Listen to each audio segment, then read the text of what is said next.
Bienvenidos y bienvenidas, amigos y amigas, a las noticias de esta semana. Tuvimos varias noticias muy interesantes. El día de hoy hablaremos sobre la segunda marcha antigentrificación llevada a cabo en la Ciudad de México.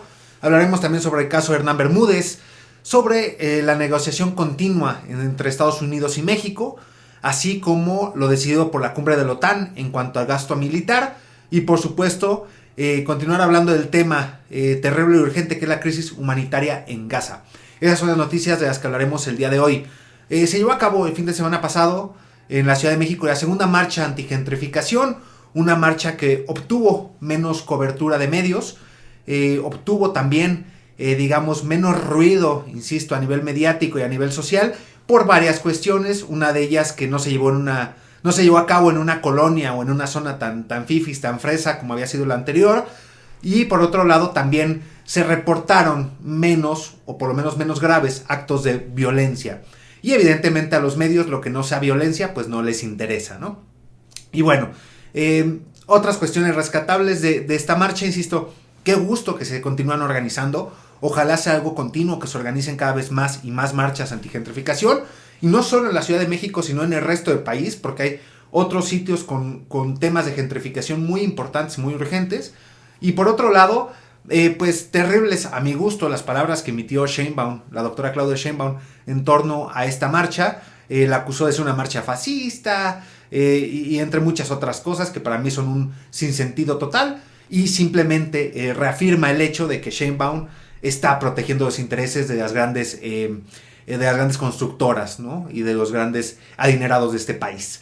Entonces, bueno, eso fue el tema de la marcha antigentrificación. En otras noticias, el tema Hernán Bermúdez, que se emitió una orden de aprehensión desde la Interpol contra el exsecretario de Seguridad, figura cercana a Adán Augusto López, figura importante en el partido Morena y bueno, fue muy importante en el gobierno de Andrés Manuel y posteriormente también ha sido una figura relevante. ¿Qué decir de este tema? Creo que sería pecar de reduccionistas o pecar de ingenuos al pensar que Adán Augusto no estaba enterado de esta situación. Para mí es algo bastante obvio, como lo era con el caso García Luna, lo es en el caso de Adán Augusto, que me parece que tiene que haber desde el partido y por supuesto desde diferentes órdenes de gobierno, pues un especial énfasis en revisar, en observar, en cuidar qué es lo que está sucediendo en el tema de Adán Augusto, insisto, desde el partido y por supuesto desde el gobierno, ¿no? Por si hay algún aspecto legal al que él deba responder, y también por el partido, ¿no? Porque finalmente representa al partido, e insisto, estos golpes mediáticos y políticos pues son importantísimos para lo que quiere lograr y lo que quiere hacer Morena en este país. Entonces es muy importante que tanto el partido como el gobierno tomen cartas en el asunto. Por otro lado, hay una negociación inminente con Estados Unidos por el tema de las cuestiones aéreas. Porque Volaris y la administración de Sheinbaum esperan resolver pronto un conflicto con Estados Unidos por los slots de vuelos entre el AIFA y el Aeropuerto Internacional de la Ciudad de México. Hay un tema, ya lo he dicho en otros videos de noticias, lo sigo a mi gusto reafirmando o confirmando, que el tema Sheinbaum Trump y el tema como tal Trump México tiene otros fines más cercanos a la política interna de Trump que en realidad una cuestión problemática con México y sus decisiones, como lo es el caso del aeropuerto y muchos otros.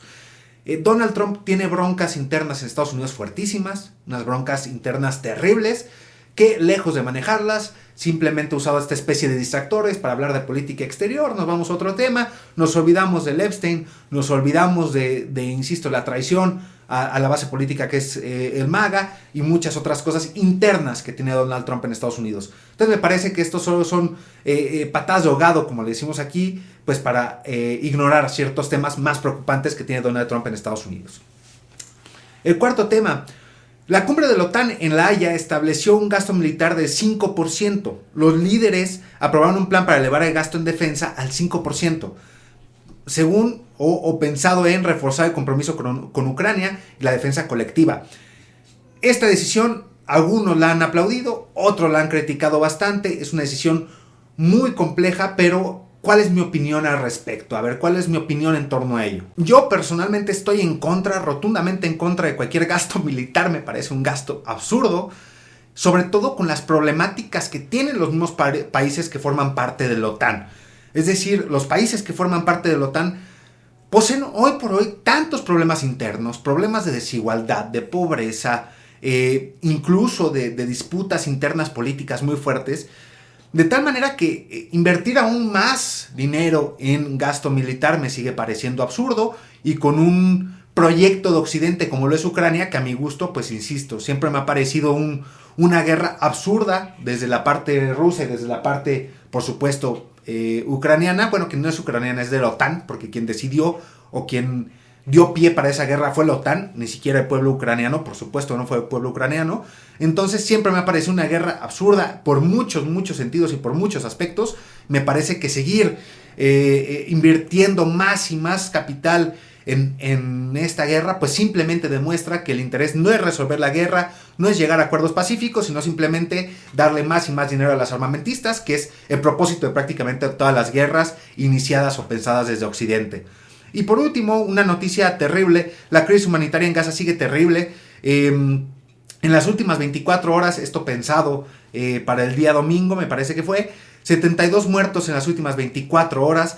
Se registraron al menos 72 personas fallecidas por fuego israelí en Gaza durante 24 horas, lo cual, insisto, es un número muy preocupante. Lo he dicho en otras ocasiones, lo repito ahora nuevamente: lo que está sucediendo en Gaza y en Palestina es algo trágico para nosotros como humanidad. Es absurdo que hoy por hoy se esté cometiendo un genocidio en vivo y en directo, y que nosotros sepamos que se está cometiendo este genocidio, y que los grandes medios y las naciones y los políticos de estas naciones no se pronuncien al respecto. Me parece simplemente algo terrorífico como humanidad. Entonces sigue la crisis humanitaria en Gaza, no va a parar.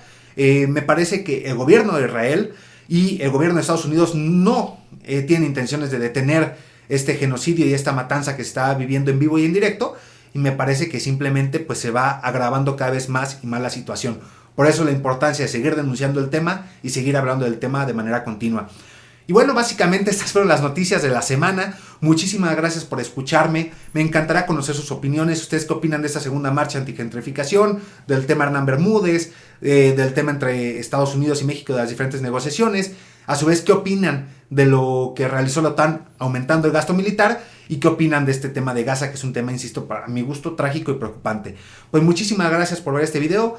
Nos seguimos viendo en próximos videos de noticias de la semana. Muchísimas gracias.